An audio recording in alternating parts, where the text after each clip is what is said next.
কি বললেন? সুবল কুমার পাল। আপনার বাবার নাম? দেবনারায়ণ পাল। দেবনারায়ণ পাল। আপনার কয় ছেলে কয় মেয়ে? কেন এত খোঁজ কিসের? ও বলবেন না? কি ছি জন্যে? ছি ছি ছি ছি ছি ছি বলবেন না আপনার কয় ছেলে কয় মেয়ে? না, কি ব্যাপারটা কি? ব্যাপার কিছুই না। তাহলে আজ ভারত বন্ধ আপনি পালন করেননি তো?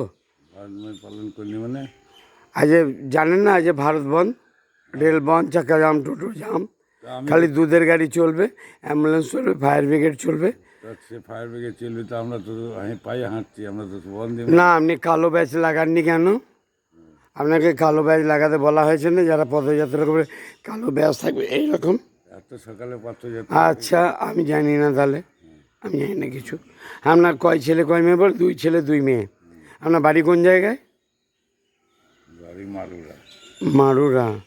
ধন্যবাদ, কোটি কোটি আশীর্বাদ রইল, ধন্যবাদ। আজ ভারত বন্ধ সফল করছেন তো? ব্যাস। আমরা ভারতবর্ষ সফল করব না, আমরা আর্মির লোক। কালো ব্যাচ পরবেন, হ্যাঁ, দয়া করে। যারা ভারত বন্ধ, কালো ব্যাচ, পদযাত্রা স্যার, কোনো চায়ের দোকান খোলা থাকবে না, ঠিক আছে? টোটো অটো সাইকেল চলবে না, দুধের গাড়ি থাকবে, দুধের police, good morning, good morning. হ্যাঁ, দুধের গাড়ি চলবে। জয় হিন্দ, জয় ভারত, জয় হিন্দ। জয় ভারত, জয় শ্রীরাম। হ্যাঁ, কালো জামা আছে, ধরবো না এনাকে।